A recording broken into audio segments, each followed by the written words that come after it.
3장 1절로 6절까지 말씀입니다.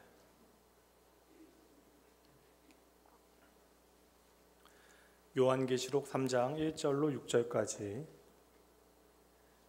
제가 지고 있는 성경은 신약 성경 401쪽에 있습니다. 4대 교회의 사자에게 편지하라. 하나님의 7명과 7별을 가지신 이가 이르시되 내가 내 행위를 아노니 내가 살았다 하는 이름은 가졌으나 죽은 자로다.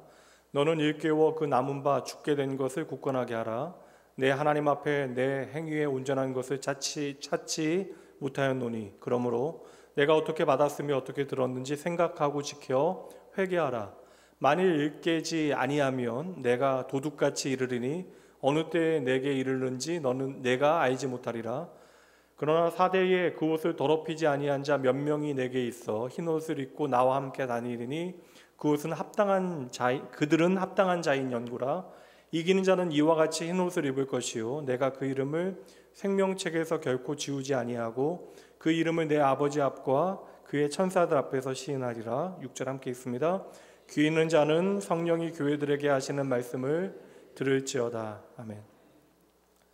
오랜만에 만나게 되어진 반가운 목사님들과 일부러 좀 대화를 나눌 수 있는 식당에 찾아갔는데 요즘은 좀 그런 아이들 많지는 않았는데 그날따라 남자아이들 꼬맹이들이 뭐가 그렇게 신났는지 식당 사이를 이렇게 뛰어 다니는데 사실 적당히 뛰면 아이도 귀엽잖아요. 그런데 이제 좀 그게 적당히를 넘어서게 되니까 주변의 어른들이 눈살을 찌푸리게 되어지고 또 이것저것 애들이 만지고 하는 일들이 벌어지니까 한 어르신이 아이들을 조금 혼내신 것 같아요. 뭐 많이 혼내신 것 같진 않고 아이들 단속하기 위해서 잠깐 주의를 주셨는데 그때 이제 아빠가 걸어오다가 이제 아이들 그렇게 우리 할아버지가 이제 너희도 그러면 안 돼라고 이야기하는 걸 이제 들으셨나 봐요. 그래서 아마도 아빠가 오면 아이들 그런 것에 대해서 좀 사과하고 아이들 이제 단속할 거라고 생각했는데 이제 제가 너무 순진했던 거죠.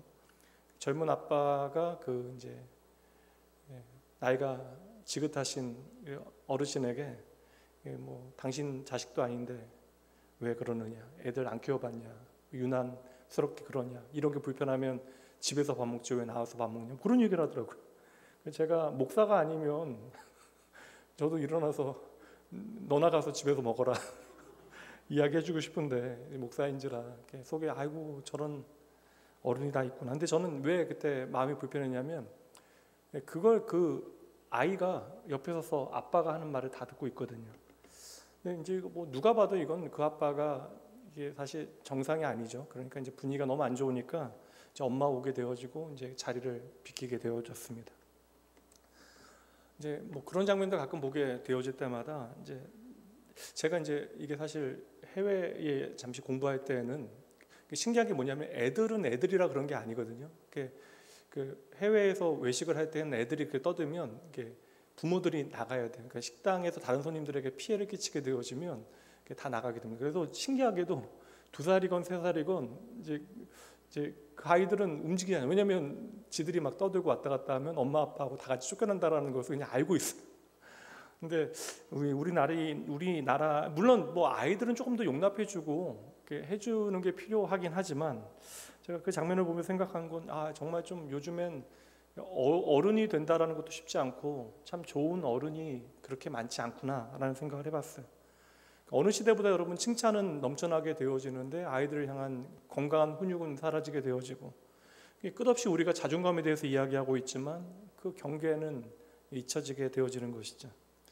이제 전 그 아이를 보면서 걱정을 한 게 그 아이에게 정말 필요한 게 무엇일까? 부모는 정말 아이를 사랑하고 누구도 이 아이에게 나쁜 말 하기를 원하지 않는 것인데 아이에게 정말 필요한 것은 기분을 다 맞춰주는 어른들이 필요한 것이 아니라 옳고 그른 것을 사랑으로 잘 알려줄 수 있는 좋은 어른들이 그 아이의 인생에는 필요한 것이죠. 아이들은 누구나 다 실수를 합니다.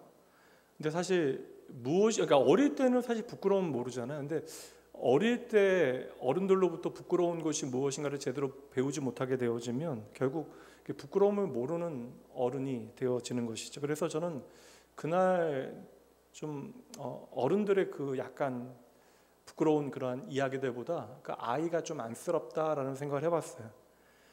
좋은 어른을 만날 수 있는 기회를 그 아이에게서 그 아이를 가장 사랑한다는 부모들이 빼앗고 있었기 때문에 그러합니다. 그 아득한 옛 선조들의 지혜잖아요. 미운 자식은 때려요. 미운 자식은 떡 하나 더 주고 예쁜 자식은 매 하나 더 준다. 이거 사실 어느 시대보다 더 이러한 가치가 필요한 시대가 아닐까. 저도 사실 뭐 딸 하나 키우다 보니까 밖에서는 그냥 뭐 이렇게 크게 문제 없게 다니는 것 같은데, 저도 이제 딸 하나이다 보니까 이게 사실 아이에게 훈계하는 아빠가 되기가 참 쉽지 않다라는 생각을 하게 됩니다. 오늘 왜 이 이야기를 하냐면, 오늘 하나님께서 요한 사도를 통하여 사대 교회에 주시는 편지 내용 보면요, 7교회에 보내는 7통의 편지 가운데 가장 호된 좀 제책이 말씀 안에 가득 채워져 있어요. 그러니까 오늘 말씀은 사실 책망이 거의 다다 여겨질 정도로 하나님께서 책망하시는 내용이 사대교회를 향하여 많이 기록되어져 있는데, 저는 그래서 어떠한 다른 편지들보다 개인적으로 생각해 보면 오늘날 저와 여러분들에게 이 사대교회에게 주시는 주님의 메시지를 좀 꼼꼼히 우리가 좀 살펴볼 필요가 있다라고 여겨져요. 왜냐하면 우리 주님의 심판은 책망은요, 심판이 아니에요. 최종 선고가 아닙니다. 다시 말하면 주님은 당신의 사랑하는 교회를 고치고 살리기 위해서 지금 주님의 그 뜨거운 사랑이 담겨져 있는 말씀을 오늘 교회에게 주고 계시는 것이죠. 그러니까 제 문제가 뭐냐면, 겉으로는 너무나 멀쩡해 보이는데 속이 곪고 있는 자식을 바라보면서 그 자녀를 고쳐내고 살려내기 원하는 부모의 마음이 오늘 사대교회를 향한 바로 예수님의 마음이다. 그래서 우리가 주님의 책망에 더 집중해야 되는 까닭은 저와 여러분들이 좀 제대로 잘 살기 위해서 우리가 주님의 책망에 좀 집중할 필요가 있는 것이죠. 모든 편지는 저와 여러분이 믿음의 삶을 잘 살아낼 수 있도록 하나님께서 격려하시고 칭찬하는 목적이 그 안에 있기는 하지만, 결국 더 중요한 것은 우리를 살려내는 것이 더 중요하지 않겠어요? 그리고 모든 성경의 오늘 모든 7편의 이제 7통의 편지에 담겨져 있는 마지막 결론과 같이 우리를 이기게 하시는 것이 바로 우리 주 예수 그리스도의 가장 중요한 목적이 되어지는 것입니다. 그러니 우리가 잘하고 있는 것을 좀 집중하고 그것을 통하여 용기 얻고 격려받는 것도 너무나 중요한 일이지만, 오늘 우리가 놓치고 있는 것이 무엇인지 살펴보는 것도 너무나 중요합니다. 사실 이런 얘기 많이 해요. 요즘은 좀 이제 그런 시대를 맞이하고 있는데, 우리가 예전에 유럽 교회 죽었다라는 표현 많이 썼거든요. 근데 오늘날 한국 교회도 좀 그런 전철을 받고 있는 게 아닌가라는 염려스러운 일들이 있잖아요. 그래서 사실 이게 얼마 전에 이제 선교사님 한 분께서 본인을 파송하신 이제 상당히 유명한 교회, 누구나 들으면 아는 교회 출신이신데, 오랜만에 10년 만에 교회를 방문하셨는데, 당신 모교회를 방문하셨는데, 그렇게 역동적이었던 교회가 어느새 이렇게 좀 어두워 보였다, 이렇게 좀 죽어가고 있더라, 뭐 그런 이야기를 하시더라고요. 근데 뭐 그 말씀을 제가 다 동감할 수는 없었지만, 이게 교회가 죽었다라는 표현을 간혹 사람들이 하는 이야기를 저도 듣게 되어집니다. 생각해 보니까 저는 이게 적어도 목회자로서 교회가 무엇인가에 대한 바른 좀 이해와 그 가치 가운데 이야기를 해야 되니까 뭐 교회가 죽었다는 표현을 해본 적은 없는 것 같은데, 사실 근데 여러분, 죽은 교회가 확실하게 좀 표시가 나면 얼마나 좋겠어요. 근데 그 교회도 사실 이제 뭐 거의 50년이 넘어가고 있는 교회인데, 50년 정도 지나고 교회 건축 새롭게 한 것도 20년이 더 넘은 교회이면 좀 어딘가 좀 어둡고 그런 모습들이 있는 것은 뭐 당연하겠죠. 근데 우리가 겉으로 드러나는 모습이 아니라, 그러니까 죽었다라고 하는 표현, 죽어가는 교회라는 것이 눈에 보이면 아무 문제가 없는데, 오늘 사대교회를 보면서 우리가 경험하게 되어지는 것, 배우게 되는 것은 죽은 교회는 죽은 교회 같지 않더라. 이게 가장 중요한 핵심이 되어집니다. 대부분 사람들이 판단하는 것과 같이 우리가 하는 판단에 따라, 우리의 경계와 우리 어떤 기준에 따라 교회가 살아있거나 죽은 것처럼 보이는 것은 아니더라. 그러니까 사람들이 보기에 아무리 건강하고 좋은 교회처럼 보인다 할지라도, 부흥하고 있는 교회, 그리고 멋진 교회, 힘 있는 교회로 보여진다 할지라도, 하나님의 시선은 그것과 다를 수 있다는 것이 오늘 사대교회를 향한 주님의 말씀이에요. 그래서 1절 말씀 보도록 할게요. 함께 읽어봅니다. 사대교회의 사자에게 편지하라. 하나님의 7영과 7뼈를 가지신 이가 이르시되, 내가 너의 행위를 안다. 내가 살았다 하는 이름은 가졌으나 뭐라고요? 죽은 자로다. 오늘 말씀의 가장 중요한 핵심적인 포인트, 어떤 표현이 있다면 바로 이거예요. 네가 살았다라고 하는 이름, 명성을 가지고 있지만 너는 죽었다. 그래서 사대교회를 향한 주님의 그 진단, 평가는 1절의 마지막에 말씀한 대로 이름은 살아있으나 실제는 죽었다. 이게 뭐 교회 안의 성도나 주변에 있는 교회 사람들이 이야기하는 것이 아니라 주님의 평가라면 이게 문제가 되죠. 근데 꼭 보기에는 살아있는 멀쩡한 교회처럼 보여지는데 주님은 이미 사대교회를 향하여 이제 완료형으로 이미 죽었다라고 냉정하게 판단하고 계시는 것이죠. 근데 말씀드린 대로 외형적으로 사대교회는 아무런 문제가 없습니다. 사람들로 북적북적거리고, 그리고 교회는 상당히 부자 교회, 사대 지역 자체가 사실 이게 안보가 좋은 그런 지역 도시거든요. 그러니까 이게 사실 이렇게 다른 곳에서 공격하기도 쉽지 않고 경제적으로 안정적인 그러한 도시였기 때문에 이제 교회도 크게 문제가 없는 교회였습니다. 그런데 교회가 아무런 문제가 없는 것처럼 보이는데 교회의 주인 되신 분께서 그 교회를 향하여 말씀하시기를 죽었다, 다시 말하면 생명이 없다라고 말씀을 하고 계신다는 것이죠. 그래서 이 말씀이 참 무서운 말씀이 아닐까라는 생각을 해봐요. 우리가 사람들 보기에 모든 아름다운 모습을 갖추고 있고 모두가 이 안에서 즐거워하고 기뻐한다 할지라도 그 교회의 주인 되신 예수님께서 죽었다라고 이야기하면 그것은 이제 끝이죠. 어떠한 소망도 없는 것입니다. 근데 모든 사람들을 그렇게 이제 감쪽같이 속일 수 있는 그러한 일들, 오늘 사대교회가 그랬는데, 사실 이게 죽은 교회라고 하는 것은 오늘날만 뭐 어느 특정한 지역에만 존재하는 것이 아니라 초대교회에도 이러한 죽은 교회가 있었다. 이게 좀 사실 충격적이잖아요. 예수의 피 묻은 복음이 아직도 살아있는데, 교회는 여전히 부흥하고 많은 사람들이 모여들고 있는데, 근데 주님의 판단은 이미 죽었다. 사실 우리가 한 사람의 죽음을 최종적으로 확인하는 일을 의사가 하잖아요. 그래서 의사가 최종적으로 사망 선고를 내리게 되어지면 그 사람은 이제 끝입니다. 근데 오늘 예수님께서는 바로 사대교회를 향하여 사망 선고를 내리고 계시는 거예요.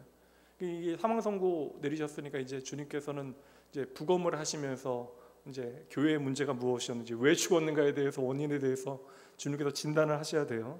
그를 통해서 오늘 우리는 말씀의 교훈을 삼아야 하는 것입니다. 그렇다면 이제 여기서 먼저 생각해야 되는 것은 주님의 교회인데 주님께서 죽었다라고 이야기하시면 이 죽은 교회는 어떻게 되는 것일까? 주님께서는 그러면 이 교회에 대하여 죽은 교회를 부검하시고 진단하신 이유는 그래도 남은 교회라도 어떻게 살려보시기 위해서 그렇게 하시는 것일까? 주님께서 왜 사대교회를 죽었다 이야기하시고 그 문제를 진단하시는가? 그것은 남은 교회를 위한 것이기보다 사대교회를 살리시기 위해서 하시는 거예요. 우리는 못하죠. 죽은 교회를 살릴 수 있는 능력이 우리에게는 없습니다. 그러나 주님께서는 죽은 교회를 살리실 수 있는 분이심을 믿으셔야 합니다. 오직 주님께만 가능한 일이에요. 왜요? 요한복음 11장 25절 말씀대로 예수 그리스도는 부활이요 생명이시기 때문에 그러한 것이죠. 그래서 주님께서는 이제 이 사대교회에 당신께서 편지를 보내실 때에 자신을 이제 소개하시는 내용이 처음 나오잖아요.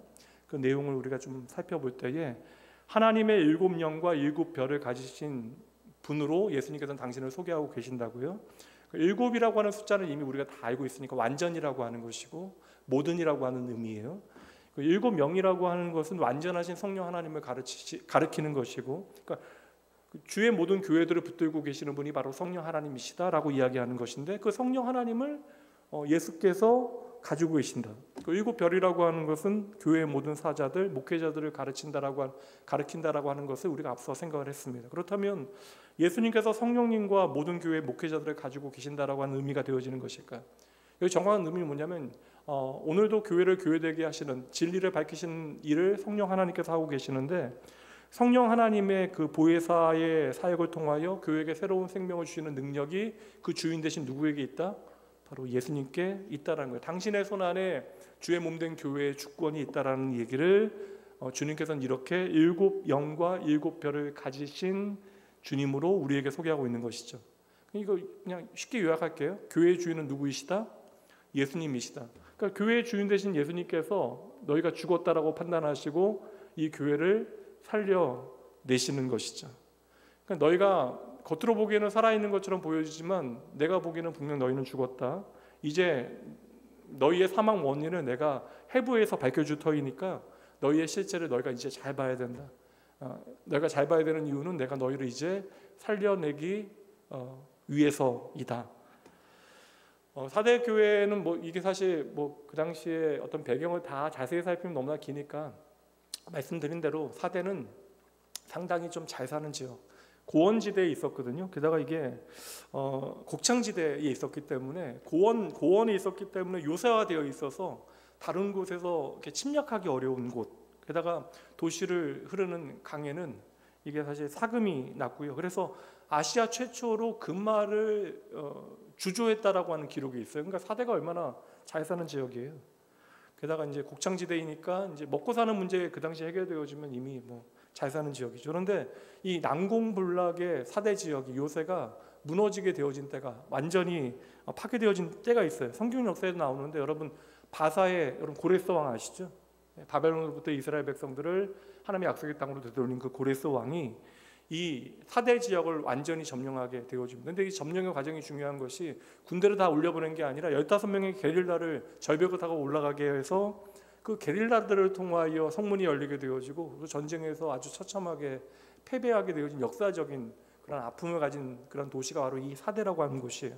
다시 말하면 그들이 다 편안하게 우리는 괜찮다라고 생각하면서 잠들어 있었는데 그때 들어온 적들에 의하여 하루아침에 망한 전력이 있던 도시가 바로 사대였다. 이제 이런 교회에 주님께서 편지를 보내시는데 우리 주님 너무나 냉정하시잖아요. 주님의 책망이 그들에게는 얼마나 성명이 들렸을까? 왜요?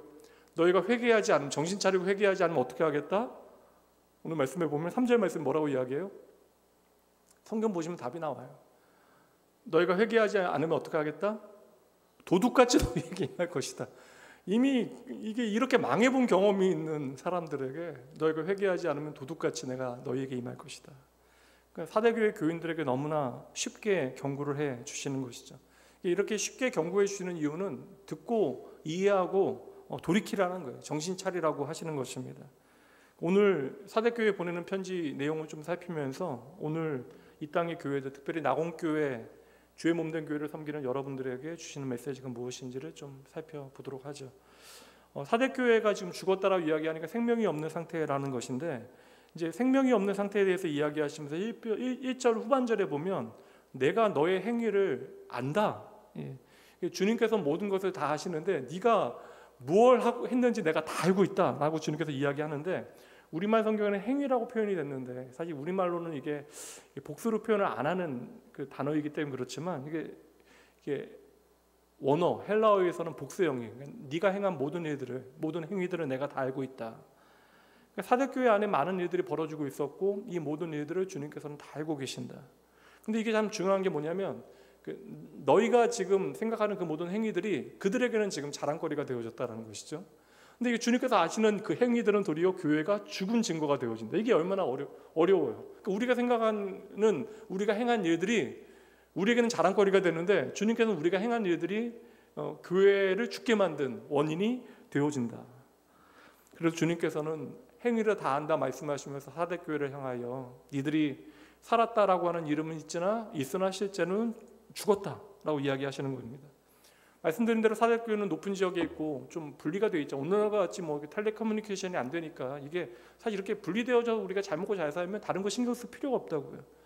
이 교회 안에는 이단도 없었고 도시로부터의 어떤 교회가 핍박을 받는 일도 없었어요. 예수 믿는 사람들이 아마도 사회 안에 나름 이름을 가진 사람들이 아니었을까. 그래서 그들이 가지고 있는 부와 명예, 그 번영이 종교 활동에도 도움이 된 것 같아요. 나름 큰 예배당이 있었고 많은 교인들이 있었습니다. 게다가 사대교회 사람들은 사람들에게 인정받고 쉽게 얘기하면 인기를 얻었다라는 거잖아요. 그러니까 교회가 세상에 인정을 받았다. 이게 사실 여러분 그리스도의 빛과 소금, 제가 설교한 대로 교회가 중심이 아니라 주변에서 우리가 빛과 소금의 삶을 온전히 살아내서 교회 되어지면 세상 사람들이 인정할 수 있다. 이건 정말 어려운 일이긴 한데 귀한 일인데 도시로부터 인기를 얻고 사람들에게 인정을 받았던 이유는 도리어 교회가 죽은 증거가 되어졌다. 다시 말하면 사대교회의 그 모든 이름이 가짜라는 것이죠. 주님이 보시기에는 이름뿐인 기독교가 무엇인지, 그러니까 이름뿐인 허위주의 좋은 교회가 무엇인지를 우리가 가장 선명하게 보여주는 교회가 초대교회가 바로 사대교회가 아닐까라는 생각이 들어요. 이 이름뿐인 기독교의 실체를 우리에게 최초로 성경 가운데 보여준 교회가 바로 사대교회라고 생각을 합니다. 이미 잘 사는 부유한 도시에 복음이 들어가게 되어져요. 그리고 날로 교인들이 많아지게 되어지고 많은 일들을 감당해서 세상의 사람들에게 인정도 받고 인기도 얻고 교회가 유명해졌습니다. 근데 문제는 무엇이냐면 교회 안에 있는 사람들이 세상 사람들에게 인기도 얻고 사람들에게 명성도 얻게 되어졌지만 교회 안에 있는 사람들이 교회 밖에 나가게 되어지면 그 도시 사람들과 별반 다르지 않게 살아갔다는 것이죠. 그래서 믿지 않는 사람들이 보기에도 예수 믿는 사람들의 삶이 자신들과 다르게 느껴지지 않는 거예요. 다르면 배척하는데 다르지 않은 것이죠. 다시 말하면 그들이 입으로 고백하고 예배드리는 것이 그들의 삶으로 일치되어지지 않았다. 그래서 그들은 교회에 모여서 예배드리고 찬양하고 기도했지만 종교적인 형식과 말에는 익숙해져 간 만큼 그들의 입술의 고백이 그들의 실제하는 삶의 능력이 되어지지 못한 것이죠. 믿은 대로 그들이 살아가지 못한 것입니다. 예수님께서 그렇게 삶과 예배가 모든 사람들에게 인정을 받았으나 막상 삶과 예배가 일치하지 아니한 것을 다 아신 주님께서 그들을 향하여 하신 말씀이 있어요. 유명한 말씀입니다. 마태복음 23장 27절과 28절. 화 있을진저 외식하는 서기관들과 바리새인들이요. 제가 말씀드렸다시피 서기관들과 바리새인들이 우리 집 옆에 살면 좋아요. 좋은 이웃들입니다. 그들이 많이 살면 많이 살수록 집값도 올라가게 되어질 거예요. 아주 세련되고 매너 좋은 사람들입니다.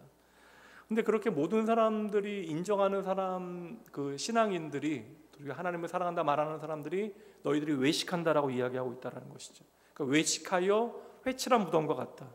겉으로 성경 보여주는 게 더 좋아요. 제 얼굴보다 성경 보여주시죠. 마태복음 23장. 회칠한 무덤 같으니 겉으로는 아름다워 보이나 그 안에는 죽은 사람의 뼈와 모든 더러운 것이 가득하다. 이와 같이 너희도 겉으로는 사람에게 옳게 보이되, 그러니까 명성을 가진 것이죠. 사람들이 인정하나 안으로는 외식과 불법이 가득하다. 그러니까 오늘 사대교회, 너희들이 이름은 있으나 이미 죽었다라고 하는 사대교회에 대한 좀 더 자세한 해설과 같은 말씀이 이 말씀이 아닐까. 근데 이 말씀이 당시에 모든 사람들이 인정하는 예수님, 아니 하나님 참으로 사랑한다 이야기했던 서기관과 바리새인들을 향하여 주님께서 하신 말씀이잖아요. 근데 사실 이게 엄밀하게 말씀드리면 이것이 말씀에 기록되어져서 오늘 저와 여러분에게 들려진다는 것은 단지 2000년 전에 예루살렘을 살고 있었던 서기관들과 바리새인들에게 주시는 말씀이 아니라 이 말씀은 누구에게 주시는 말씀이에요? 오늘날 2025년을 살아가고 있는 주의 몸된 교회 안에 있는 저와 여러분에게 주시는 주님의 말씀이다. 근데 말씀드린 대로 이 책망은 바리새인들 너희들 이제 회칠한 무덤이니까 망했다, 죽었다, 너희들 심판하겠다, 이거 목적이 아니라고요. 자신들의 문제가 무엇인지를 제대로 깨닫고 주님께로 돌아오기를 주님께서 간절히 소원하시기 때문에 지금 이들을 책망하고 계시는 것이죠. 그러니까 성경 속의 이 원리는 언제나 동일하게 적용이 되어집니다. 말씀드린 대로 바리새인들과 서기관들은 사람들로부터 존경을 받던 사람들이에요. 그리고 그들은 성경을 필사했던 사람이고 말씀을 가르치던 사람들이잖아요. 근데 그들의 이름이 가짜였다라는 것이죠. 근데 주님께서 왜 그들을 회칠한 무덤이다, 너희가 외식한다, 거짓말한다, 그 이유는 바로 경건의 이유 때문인데 그들은 진짜 경건한 사람들이에요. 기도도 많이 했고요, 구제도 제대로 했고, 그리고 금식할 때는 금식을 제대로 했습니다. 금식을 너무나 제대로 해가지고 사람들한테 티를 내면서 얼굴을 일부러 흉하게 했다라고 말씀하고 있어요. 마태복음 6장 1절부터 6절까지. 그래서 금식을 할 때 사람들에게 보이기 위해서 기도했고, 사람들 보는 데서 길게 기도하고 얼굴을 흉하게 하는 일들을 그들이 행하였다. 그렇게 하니까 많은 사람들이 이 사람들 참 신실한 사람들이다 인정을 받게 되어지지만 하나님께서는 너희들이 하는 모든 것들이 그 경건의 모양들이 아무런 의미가 없는 것이다. 왜냐하면 그들의 행위의 중심에 흐르고 있는 마음이 가짜라고 하는 것을 주님께서는 아셨다. 쇼라는 걸 아셨다라는 것이죠. 그러니까 이 신앙의 모양이 하나님을 향하는 것이 아니라 지금 사람들을 향하고 있다는 사실을 다 아신 것이죠.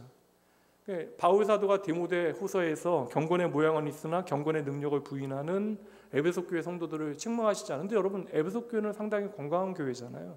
근데 그 안에도 아름다운 신앙의 모양들이 다 진짜가 아니었다라는 것입니다. 그래서 언제나 우리가 열심히 살아가나 진실함이 없는, 하나님을 향한 진실함이 없는 외적인 모양과 모양의 아름다움은 생명이 없는 것이다.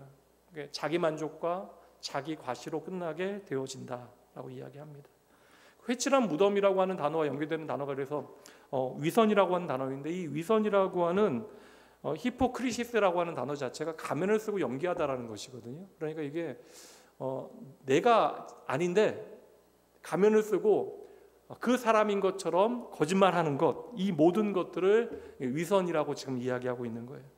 근데 사람을 속이는 것도 좋지 않은 일인데 하나님 앞에 거짓말하는 것이 얼마나 어리석은 일이냐.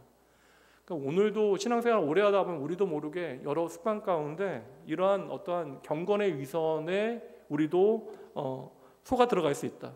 그러니까 예배를 열심히 우리가 습관을 따라 드리게 되어지는데 사도신경도 완벽하게 외우고 찬송도 부르고 기도를 드리고 말씀도 듣고, 어제 이제 입교하는 아이들, 너 부모님들이 신앙 고백하고 세례 받았는데 제가 뭐 어려운 질문 잘 안 하거든요. 그렇지 않아도 얼굴 1년에 한두 번 보는데 어려운 질문도서 우리 담임 목사님 되게 막 싫다 그런 얘기 들으면 안 되니까 좀 애들 웃으면서 질문 한두 가지만 했는데, 좀 오래 교회 다닌 애들 있고 그러니까 사도신경 주기도문 한번 외워보라니까 애들이 당황하고 막 조금씩 틀리고 막 절고 그래가지고 이거 이번에 입교 못하겠다, 내년에 해야겠다 뭐 그런 얘기 했거든. 이거 여러분 이런 게 사실 신앙에 중요한 게 아니잖아요. 아이들 사도신경 좀 못 외울 수 있지. 물론 외우면 좋죠. 근데 그 사도신경을 외우는 것보다, 주문과 같이 외우는 것보다 그 안에 담겨져 있는 의미가 무엇인지 아이들이 알고자 하는 마음이 있다면 그게 더 귀한 것이죠. 찬송 부르고 기도를 드리고 우리가 말씀을 들을 수 있지만 충분히 그 안에 믿음의 실체가 빠져 있을 수 있다는 것입니다. 그러니까 우리가 신앙생활 하는 것이 우리의 하나님을 향한 진정한 경건, 다시 말하면 하나님을 경외하는 마음에 영향을 주고 있는가를 우리는 날마다 점검해야 하는 것입니다. 말로는 우리가 하나님을 경외하고 하나님을 예배한다 이야기하면서 우리의 인생의 주인 되신 분이 하나님이심을 놓치게 되어지면, 그래서 우리가 예배하는 것과 전혀 상관없이 우리의 삶이 하나님을 향한 예배와 상관없이 우리의 삶을 살아들이게 되어지면 이것은 가면을 쓴 경건이 되어질 수 있다. 그것을 사람들은 속일 수 있대요. 그런데 하나님은 다 아신다. 오늘 말씀을 우리가 함께 좀 공부하면서 이 시대의 많은 교회들이, 그리고 많은 교인들이 사대교회와 같을 수 있다는 사실을 우리가 인정해야 돼요. 특별히 이 시대의 시대 정신 자체가 끊임없이 다른 사람들에게 나를 비추는 일을 하잖아요. 대중들의 어떠한 의견과 취향을 어떻게 좀 절대화합니다. 그래서 뭐 방송국도 무엇이 돈이 되는가, 그리고 소비할 수 있는 대상이 누구들이 어떤 사람들인가, 그래서 뭐 2030 시청률 같은 거 중요하게 생각하고, 그러다 보니까 이러한 대중들의 취향과 어떠한 선호도를 가장 중요하게 생각하는 시대 정신 가운데 현대 교회는 나도 모르게 어떻게 좀 이렇게 말도 안 되는 단어들이 만들어졌죠. 예배 쇼핑이라고 하는 단어와 교회 쇼핑이라고 하는 단어가 그냥 공식적으로 나와버렸어요. 그러니까 하나님께서 기뻐하시는 예배가 아니라, 그러니까 우리가 예배를 드리기 위하여 오늘 존재한다라고 하는 나의 정체성을 예배로 표현하는 것이 아니라 내게 맞는 예배가 중요한 거예요. 내 감정과 내 어떠한 취향을 저격할 수 있는 예배가 은혜로운 예배가 되어지고, 하나님께서 기뻐하시는 교회이기보다는 내가 좋아할 수 있는 교회를 우리는 원하게 되어지는 것입니다. 그러니 우리가 좀 정신 차릴 필요는 있는 거예요. 예수 그리스도의 십자가의 복음이 과연 대중적인 가치를 가질 수 있는가? 성경이 우리가 예수님을 사랑한다라고 이야기하는데 우리가 사랑하는 예수님께서 우리에게 가르치시는 복음의 가치들을 한번 잘 보세요. 과연 우리가 따를 수 있는 가치들인가? 우리가 예수님을 정말로 사랑하지 않으면요, 예수님께 내 삶을 온전히 맡겨드리지 않으면 도무지 우리의 삶에 비추어내기 어려운 가치들이 그 안에 있잖아요. 그 주님께서 공생애 가운데 뭐라고 이야기하십니까? 새들도 자기 깃들 집이 있고 여우도 굴이 있는데 인자는 머리도 있고 조차 하나 없다. 날마다 노숙하는 게 너무나 힘들어서 주님께서 그런 이야기를 하셨겠어요? 왜냐하면 이 말씀 언제 하셨냐면요, 사람들이요 예수님께서 기적 베푸실 때에는 구름과 같이 모여들었다가 주님께서 말씀 전하시고 하나님 나라의 복음 선포하실 때에는 그거 이해하려고 애쓴 사람들이 없었다라는 거예요. 그러니까 주님께서 행하시는 기적 앞에서는 그들이 환호했지만 주님께서 생명의 말씀을 전하실 때에는 많은 사람들이 그 자리를 떠나가게 되어집니다. 그래서 우리를 구원하시는 십자가의 주님께서는 우리가 복음과 함께 고난을 받으라 말씀하시지만, 사실 복음과 함께 고난받으라는 이야기가 우리의 마음에 그렇게 깊이 와닿지 않잖아요. 우리의 귀에 잘 들리지 않잖아요. 그러니 오늘 우리가 하나님을 열심히 섬기고 있잖아요. 여러분 얼마나 귀하고 아름다운 섬김으로 주의 몸된 교회를 섬기고 계십니까? 그러나 우리의 이 모든 열정과 동기가 사대교회의 그것과, 이름은 있으나 실상은 죽은 것과 같은 사대교회와 무엇이 다른가를 점검해 볼 필요가 있는 것이죠. 제가 이제 성격이 이제 아무래도 이제 여러분들 생각과는 좀 다를 수 있는데 제가 보기보다는 좀 다혈질입니다. 그렇게 보이세요? 제가 이제 왜냐하면 이게 나온 게 오래되신 분들, 원로 목사님 다혈질이시잖아요. 예. 저도 뭐 이렇게 유전자 안에 그거 없겠습니까? 뭐 어머니의 점액제도 있겠지만 아버지의 다혈질도 있겠죠. 근데 뭐 교회 예수 믿고 신앙생활 하다 보니까 또 목사로 살다 보니까 이게 제 기질대로만 사역하는 게 이제 쉽진 않더라. 그래서 이제 저도 이제 변한 거겠죠 나름. 그래서 많은 분들이 이제 제 다혈질의 기질을 잘 모르시는데, 제 다혈질적인 기질을 아는 사람이 두 사람 있습니다. 제 아내하고 제 딸이죠. 그래서 제가 뭐 나쁜 사람은 아닐 거예요. 둘한테 나름 이렇게 선하고 좋은 일을 하려고 노력은 하지만 제 기질 때문에 다 까먹는 일들도 꽤 많았어요. 근데 이게 시간이 지나면 지날수록 조금씩 나아지는데, 이제 이게 제 다이어트를 고친 것 중에 하나 이유. 그리고 어릴 때부터 목사들로 자라면서 사람들 눈치 너무나 많이 보고 자랐는데, 사람들 눈치 좀 덜 보는 이유 중에 하나는 이제 결국에는 내가 하는 모든 일들은 하나님 앞에 점검받아야 되는 일이니까, 이게 하나님 앞에 점검받아야 되니까 사람들을 무시한다라는 것이 아니라 사람들의 시선에 매여 하나님의 시선을 놓치게 되어지면 가장 저는 바보 같은 인생을 사는 목사가 되는 거예요. 제 인생의 모든 이야기는 다 하나님과 연결되어진 하나님에 대한 이야기인데, 도리어 하나님의 시선에 제가 매여 살지 않으면 사람들의 눈치만 보다가 잘못하면 하나님 앞에 인정받지 못한, 하나님 아프시게 하는 목사가 되어질 수도 있는 것이죠. 오늘 주님의 진단은 이미 끝났어요. 사대 교회는 죽었다. 근데 말씀드린 이 진단은 살리기 위한 진단이다. 그러니까 이러한 위기, 내가 정말 죽었다는 사실을 깨닫게 되어질 때에 나를 살리시는 주의 은혜가 무엇인지 붙잡게 되어지는 것처럼, 하나님의 교회로서의 그 모든 위기를 우리가 깨닫게 되어지면 이제 눈길을 돌려서 하나님께서 우리에게, 오늘 예수님께서 우리에게 들려주신 해법을 우리가 좀 봐야죠. 예배당에서 우리가 사람들 보는 데는 거룩하게, 그러니까 저는 사실 그 생각하거든요. 예전에 우리 뭐 어른 목사님들께서 이야기하는 게 뭐 목사님들, 사모님들이 뭐 강단에서 너무나 좋은 얘기만 하니까 이 강단에서 뭐 그냥 이불 펴고 그냥 살자고 뭐 그런 얘기들 많이 전 들었거든요. 근데 사실 이게 뭐 말도 안 되는 얘기처럼 보이지만 그만큼 이제 사람들 보는 데서 내가 보이는 모습, 그러니까 이 교회 안에서 보이는 모습, 사실 저는 그 생각합니다. 교회 안에서 보이는 모습만큼만 우리가 살아가도 얼마나 세상 좋아지겠어요. 그러니까 우리가 사실 교회 안에서는 참으로 아름답고 좋은 그 행동들을 하게 되어지는데, 근데 여전히 우리는 세상을 너무나 사랑한다는 것인가, 하나님과 대척되어지는 세상을 사랑한다는 것이죠. 그리고 나도 모르게 세상의 가치에 집착되어지고 중독되어져서 오늘 말씀에 보면 죽은 자와 같은 죽은 행위를 하게 되어지는 거예요. 그게 사대교회의 문제인 것이죠. 그런 교회를 살리시기 위하여 주님께서 하시는 말씀이 뭐냐, 죽었다라고 이야기하시는데 죽은 자를 살리시는 분이 주님이실 수 있으니까 주님께서는 그 당신의 권능 가운데 선포하시기를 2절 말씀에 보면 깨어나라. 죽었는데 주님께서 살리실 수 있으니까 너희들 깨어나라 라고 말씀하시는 거예요. 2절 말씀 보세요. 너는 일깨워 그 남은 바 죽게 되어진 것을 굳건하게 하라. 내 하나님 앞에 내 행위에 온전한 것을 찾지 못하였노니. 여기서 일깨워라고 하는 단어가 깨우다라는 단어, wake up이라고 하는 단어입니다. 그러니까 잠에서 깨워서 정신을 이렇게 차리게 해라. 그러니까 이것도, 이 단어 자체가 여러분 현재형이에요. 그러니까 여러분 한 번 잘 깨는 게 중요한 게 아니라 날마다 깨어나야 된다. 계속 깨어 있어야 된다. 그러니까 이게 계속해서 진행되어져야 돼요. 우리가 계속해서 깨어 있어야 한다라는 거예요. 우리가 예수를 믿는다라고 이야기하면서 계속해서 깨어 있지 못한 자들은 완전히 죽은 자가 되어지거나 죽어가는 자가 되어지는 것이다.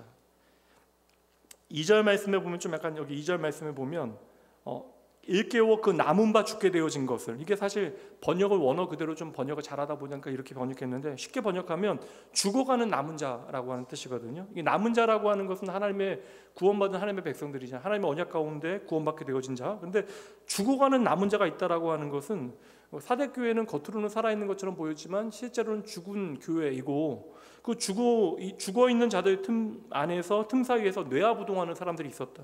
그 남은 자인데, 나는 보면 남은 자인데 그 죽은 자와 같이 죽어가는 행동을 하는 사람들이 교회 안에 있었다라고 하는 것을 주님께서 말씀하신 거예요. 죽어가고 있으니까 주님께서 빨리 너희들 정신 차려라, 일어나라.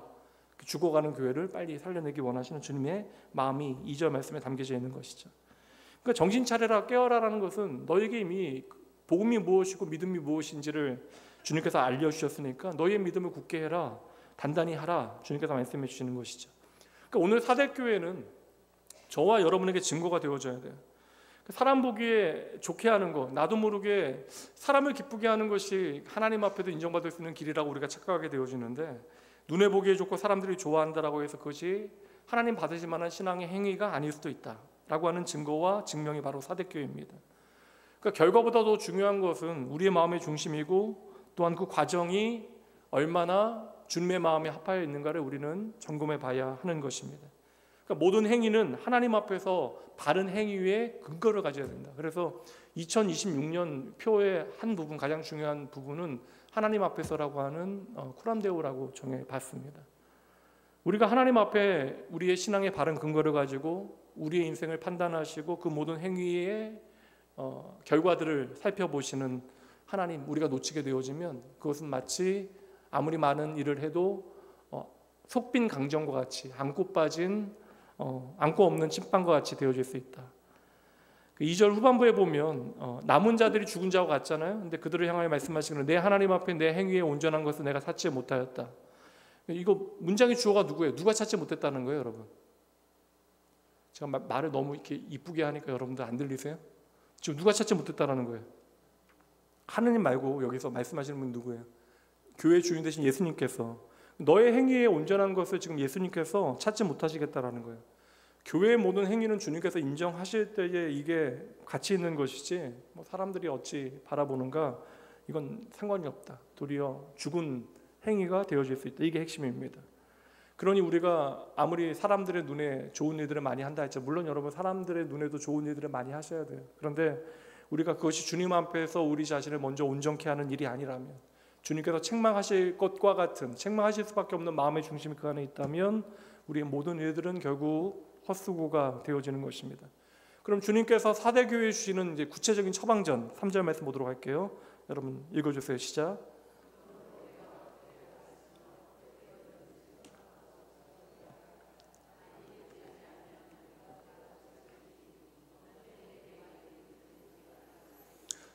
일곱 교회 살피는 것이 중요합니다. 이거 다 살피고 나면 여러분들에게 정리해서 좀 나눠드릴게요. 잊어버리셨을 테니까. 그리고 이 일곱 교회에 대한 주님의 말씀을 근거로 나머지 요한계시록의 말씀을 해석해야 우리가 흔들림 없이 바른 진리 가운데 나아갈 수 있습니다.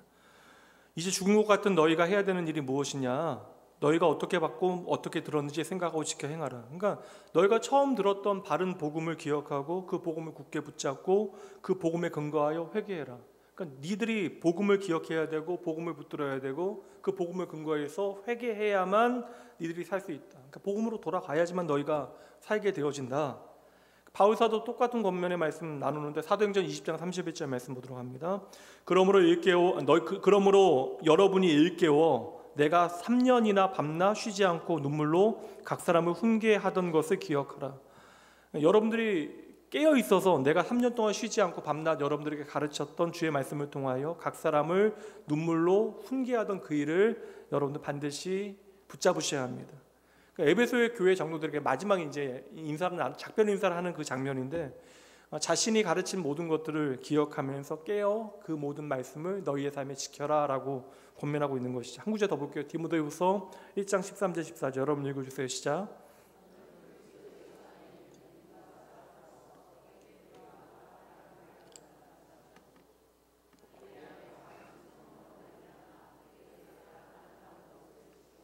다 안다는 거예요. 너희가 이미 몰라서 못하는 게 아니다. 믿음과 사랑으로서 내게 들은 바 바른 말을 너희가 본받아 지키고 우리 안에 있는 성령 하나님을 말미암아 내가 너희에게 부탁한 아름다운 것들을 지켜라. 그러니 이 말씀 앞에 우리 자신을 좀 돌아볼 필요가 있는 것이죠. 신앙생활하면서 하나님께서 인정하시지 못하면 그게 얼마나 아까워요, 여러분. 얼마나 지금 애를 써서 우리가 이 자리를 지키고 있는데, 우리가 믿음의 삶을 살아간다 이야기하면서 인생의 시간이 흘러가면서 얼마나 나도 모르게 게을러지고 늘어지고 풀어져서 우리의 인생을 살아가게 되어집니까? 우리가 주님의 피값으로 사신, 주님께서 피 흘려 사신 주의 몸된 교회라면, 그래서 남은 자답게 정신 차리고 깨어서 우리의 인생을 살아가야 한다. 지금 4대 교회는 죽게 되어졌잖아요. 우리 영적 전투의 현장이 이렇게 절박한 상황일 수 있다라는 거예요. 그런데 우리는 이 정도면 되겠지, 이 정도면 괜찮겠지, 하나님께서도 이해해 주시겠지. 그렇게 사대가요, 난공불락의 그 지리적인 환경과 그들이 가진 것을 의지하다가 15명의 특공대원에게 속수무책으로 하루아침에 자다가 당하게 되어진 거예요. 그래서 주님께서는 깨어 있어라, 정신 똑바로 차려라, 너희가 깨어 있지 아니하면 내가 도둑같이 너희에게 임하게 되어질 것이다. 그러니까 깨어 있지 않고 준비하지 아니하고 정신 똑바로 차리지 아니하고 신앙생활하고 그렇게 사람들을 눈치 보며 살아가는 사람들, 하나님 눈치보다 사람들 눈치 보며 살아가는 사람들, 그때 그 사람들은 주님을 도둑같이 맞이하게 되어질 것이다. 다시 말하면 어떠한 준비도 하지 못하고 허둥지둥 주님을 맞이하게 되어진다.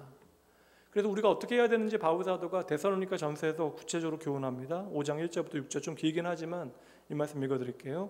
형제들아, 때와 시기에 관하여는 너희에게 쓸 것이 없음은 주의 날이 밤에 도둑같이 이를 줄을 너희 자신이 자세히 알기 때문이라. 아는데 이거 잊어버리는 게, 아는데 잊어버린다.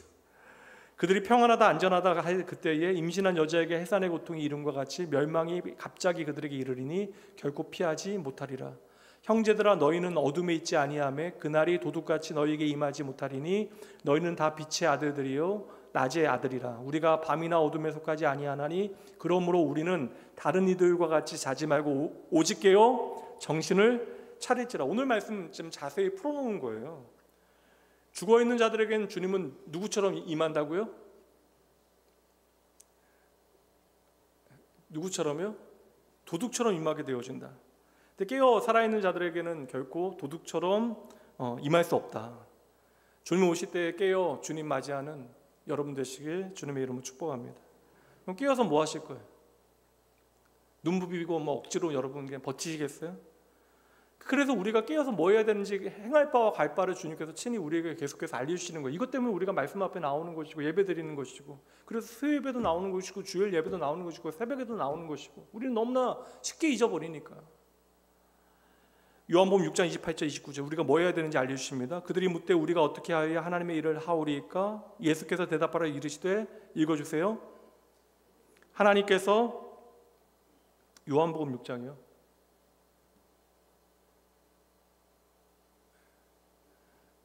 졸았지?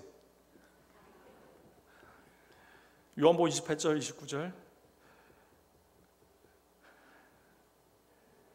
그들이 묻되 우리가 어떻게 하여야 하나님의 일을 하오리까? 예수께서 대답하여 이르시되 하나님께서 보내신 일을 믿는 것이 하나님의 일이니라 하시니.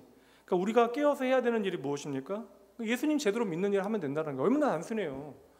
그러니까 여러분 어렵게 생각하지 마시고, 하나님께서 우리에게 다 알려주셨잖아요. 우리가 어떻게 살아야 하는가, 우리가 깨어서 해야 되는 일이 무엇인가 알려주신 바 예수님 제대로 믿으면서 살아가라는 게, 이게 전부입니다. 여러분, 우리가 예배하고 찬양하고 헌금하고 헌신하고 봉사하고 구제하고 선교하고 우리가 해야 되는 일도 많은 것처럼 보여지지만, 우리가 행하는 모든 선한 행실들이 진짜 죽은 행위가 되지 않게 하기 위해서 우리는 예수님 잘 믿어야 한다.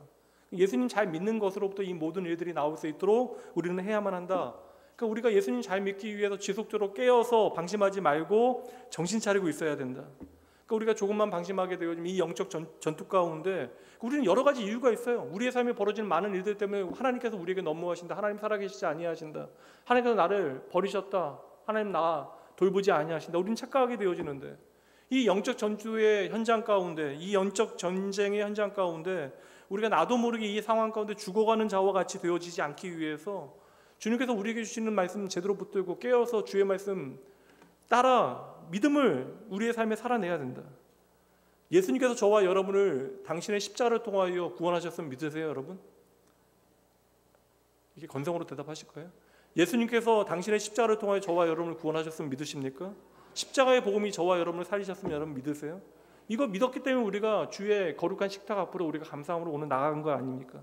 근데 그 십자가 복음으로 뜨거웠던 우리의 마음이 언제나 뜨겁냐고요? 그렇지 않은 순간들이 있다라는 것이죠. 내 마음은 언제든지 식어질 수 있다라는 거예요.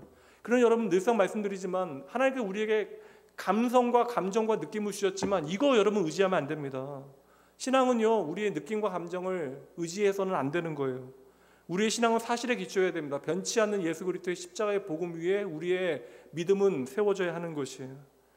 아들 예수 그리스도를 버리시기까지 저와 여러분을 사랑하신 하나님의 사랑을 여러분 의지하셔야 합니다. 자기의 생명보다 나의 생명을 더 귀히 여기셨던 예수 그리스도의 은혜를 여러분 기억하셔야 돼요. 그거 오늘 우리로 하여금 잊지 않게 하기 위하여 우리 안에 내주하시어 계속해서 우리를 깨닫게 하시는 성령 하나님의 동행하심을 여러분 기억하고 붙잡으셔야 하는 것이죠. 그래서 우리가 바른 복음을 붙잡게 되어지면 예수 믿을수록 날마다 더욱더 날카로워져야 하는 거예요. 날카롭다라는 것은 우리의 날이 하나님의 말씀에 따라 살아가는 우리의 그 날이 날마다 날카로워져서 날마다 그 복음의 말씀을 붙들고 회개하고 예수님과의 인격적인 관계 가운데 동행의 이야기들이 우리의 삶에 나타나야 된다. 그리고 하나님 앞에서 이러한 삶은 교회 안에서만 증거되어지는 것이 아니라 우리 일상 가운데 자연스럽게 나타나야 된다. 이게 예수 잘 믿는 것이다. 그 마태복음 25장 말씀에 보면 열처녀 비유 나오는데 열처녀 비유에 보면 지혜로운 다섯 처녀 좀 얄밉지 않아요, 여러분? 저만 그래요? 아니 같이 기다렸잖아요, 여러분. 같이 기다렸잖아. 의리가 있어야 되는 거 아니에요? 다섯 처녀 잠깐 졸아서 그 신랑 왔을 때, 신랑 대신 주님 왔을 때 그거 맞이하는데 기름이 없어서 좀 기름 좀 달라고 얘기하잖아. 좀 나눠주면 안 되냐고. 근데 그 다섯 처녀 안 주잖아요, 메모차게. 교회 안에도 그런 사람도 있을 수 있잖아요, 여러분. 근데 여러분 이거 나누어 주려고 해도 나누어 줄 수 없는 거예요. 왜냐하면 이것은 성도의 믿음의 행실이기 때문에 날마다의 나의 삶 가운데 내가 준비해야 되는 것이기 때문에 나누어 줄 수 있는 것이 아닙니다. 그래서 매일 우리가 평소에 깨어서 준비해야 우리는 하나님 맞이할 수 있게 되어지는 거예요. 나의 주님 맞이할 수 있게 되어지는 것입니다. 로마서 13장 말씀도 동일한 말씀이에요. 11절부터 볼게요. 또한 너희가 이 시기를 알거니와 자다가 깰 때가 벌써 되었으니 이는 이제 우리 구원이 처음 믿을 때보다 가까웠습니다. 밤이 깊고 낮이 가까웠으니 그러므로 우리의 어둠의 일을 벗고 빛의 갑옷을 입자. 구체적인 얘기가 나와요. 여러분 읽어주세요. 13절 14절 시작.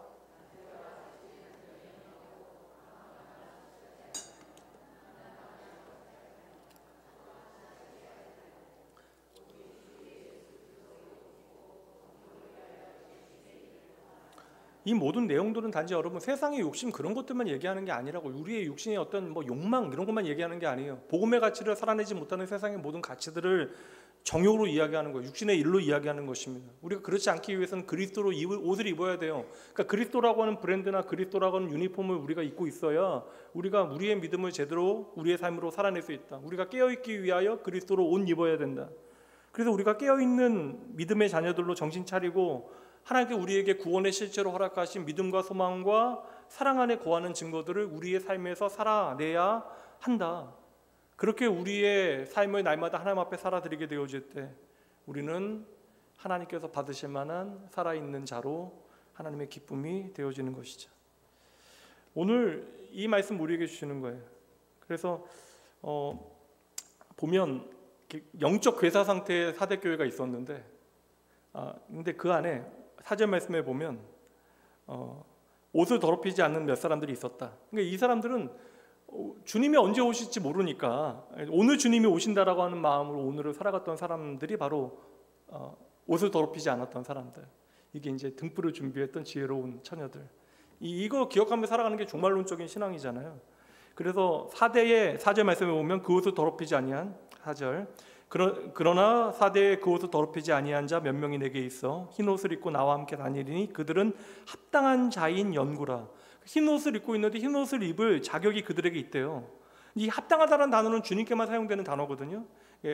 계시록 말씀에 보면 이 합당하다라는 단어는 찬양받기에 합당하다, 영광받기에 합당하다, 이거 주님께만 사용되는 단어입니다.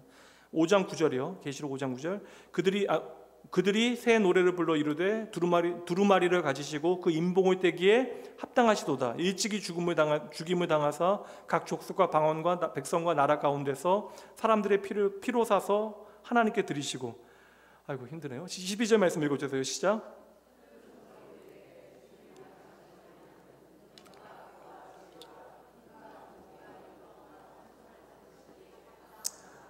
아멘. 왜 어린 양, 피 흘리시는 어린 양이 우리의 구원자, 사자 되신다고 이야기했잖아요. 피 흘리는 어린 양이 승리하신 어린 양이, 승리하신 하나님의 왕이 되시고, 승리하신 왕이 되시고, 왜 어린 양 되신 예수님께서 능력과 부와 지혜와 힘과 존귀와 영광과 찬송을 받기에 합당하신가? 왜 주님은 그 모든 인봉을 떼기에 합당하신가? 주님께서 일찍이 피 흘리는 어린 양으로 죽임 당하셨기 때문에 그분은 합당한 분이 되어지신 것이다. 그러니까 우리가 오해하지 말아야 되는 것이 그냥 내가 내 행실을 깨끗하게 해서 천국에서 빛나는 흰옷 입고 주님과 함께 거니고 있는 내 모습만 그리지 마시라는 거예요. 요한계시록은 흰옷이라고 하는 것을 어린 양의 피와 연결하고 있어요. 이게 가장 중요한 것입니다. 계시록 7장 14절이요. 내가 말하기를 내 주여 당신이 아시나이다 하니, 그 주님께서 다 아신다라는 사실을 기억하면 제대로 살게 되는 것이죠. 그가 나에게 이르시되 이는 큰 환난에서 나오는 자들인데 어린 양의 피에 그 옷을 씻어 희게 하였느니라. 2주 후에 우리가 살피게 되어질 라오디게아 교회에게 주신 말씀도 있어요. 3장 18절입니다. 내가 너를 권하노니 내게서 불로 연단한 금을 사서 부유하게 하고 흰옷을 사서 입어 벌거벗은 수치를 보이지 않게 하고 안약을 사서 눈에 발라보게 하라.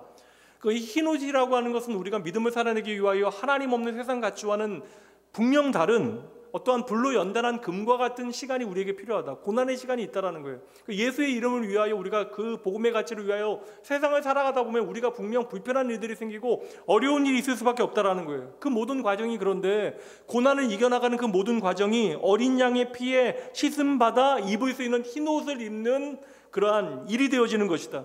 그래서 우리는 그 복음을 위하여 고난을 당하면서 깨끗하게 되어질 수 있다. 그래서 우리가 흰옷을 입기에 합당하다라고 하는 말씀을 지금 하고 있는 거예요. 우리가 흰옷을 입고 주님을 만나러 간 것이 아니라 우리는 더러운 옷을 입고 주님 앞에 나아갔는데 그 나아간 자리가 예수 그리스도의 십자가라는 거예요. 우리는 더러운 옷을 입고 주님 앞에 나아갔는데 그 십자가 앞에 나아가 그 보혈에 우리의 옷을 적셔낸 사람들, 그렇게 어린 양의 피에 자신의 옷을 빨아 희게 되어진 사람들, 그들이 바로 오늘 하나님 앞에 합당하다 인정받는 믿음의 사람이 되어지는 것이죠.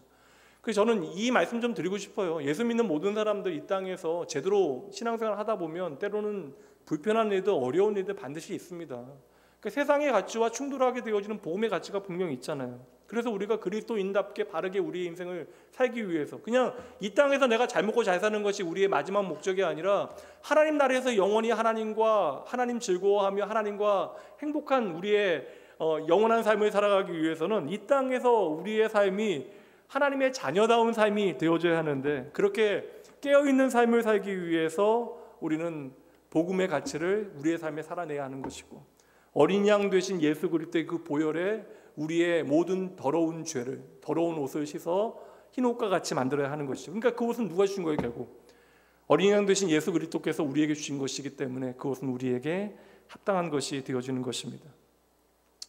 그리고 여러분, 세상 살다가 조금씩 어려울 때, 제가 목사하면서 가장 힘든 게 성도님들 어려운 형편 그런 상황들이거든요. 그냥 가슴이 사실 녹아요. 그런 일들이 있으면 제일 힘들어요. 그 말씀을 준비하는 일보다 사실 좀 그 일이 훨씬 더 힘든 일인 것 같아요.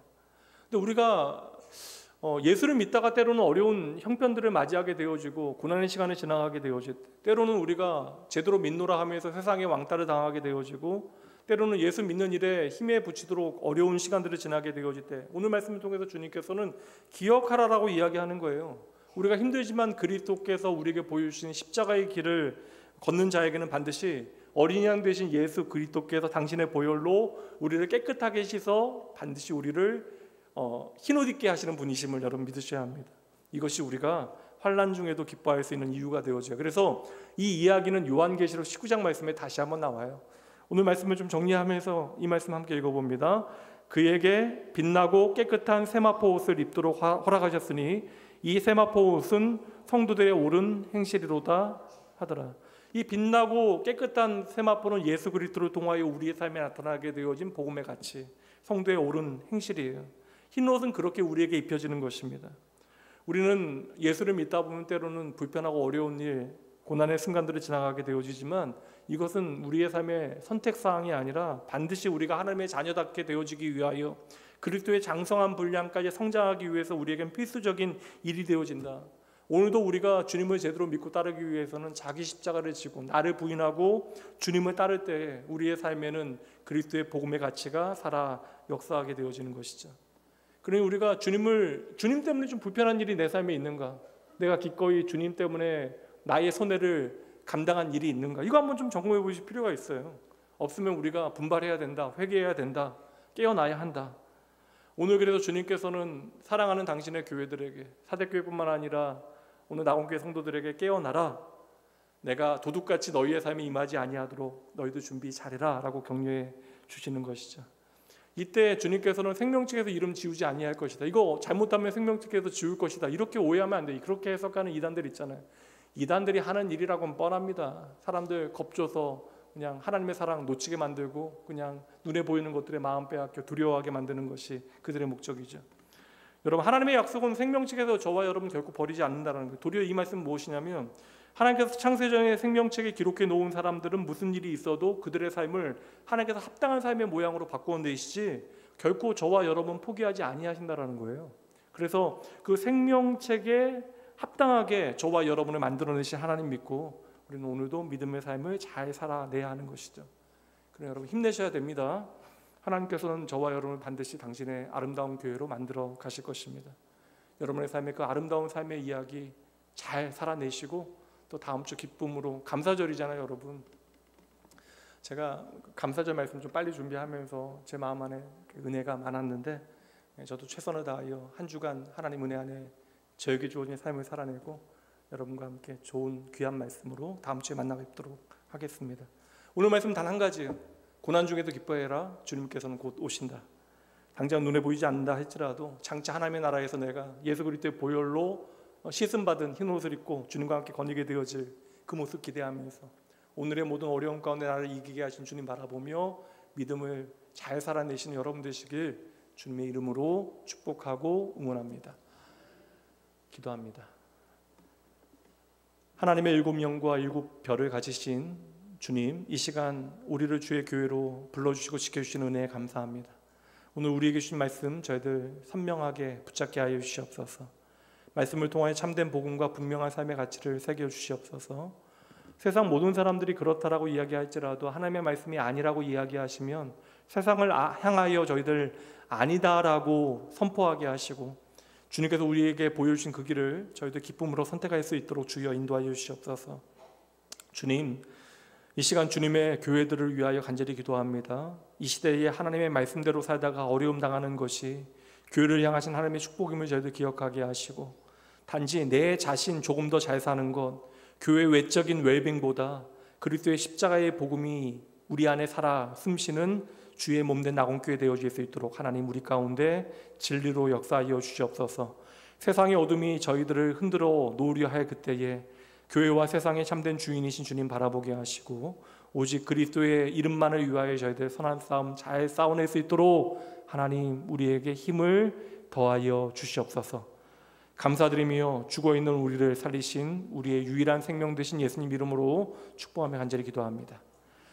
이제는 우리를 죄와 사망에서 건지시고 참 생명으로 옮기신 우리 주 예수 그리스도의 크신 은혜와 자녀 되어진 우리를 끝까지 품으시고 다시 세워가시는 아버지 하나님의 한없는 사랑하심과 잠든 영혼을 깨우시고 오늘도 주의 말씀으로 깨어 살아가게 하시는 성령 하나님의 함께 하심과 깨우치심이 오늘 주의 음성 듣고 겸손히 순종하여 죽은 신앙이 아니라 깨어있는 믿음으로 살아가기를 결단하는 모든 주의 백성들, 그들의 가정과 일터 위에 매일매일 흰옷 입은 주의 백성답게 살아갈 주의 자녀들의 일상 가운데 이번 주 아버지 시험 치르게 되어지는 우리 귀한 믿음의 자녀들, 그리고 그 일을 두고 하나님 앞에 간절히 기도하게 되어질 믿음의 부모님들 머리 위에 지금부터 영원까지 함께 있을지어다.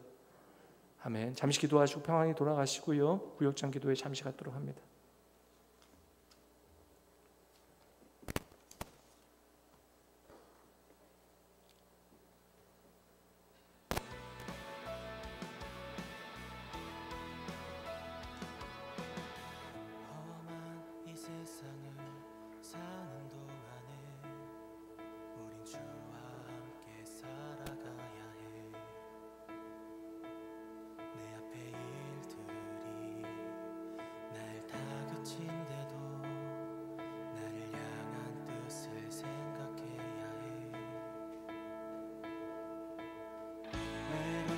세상을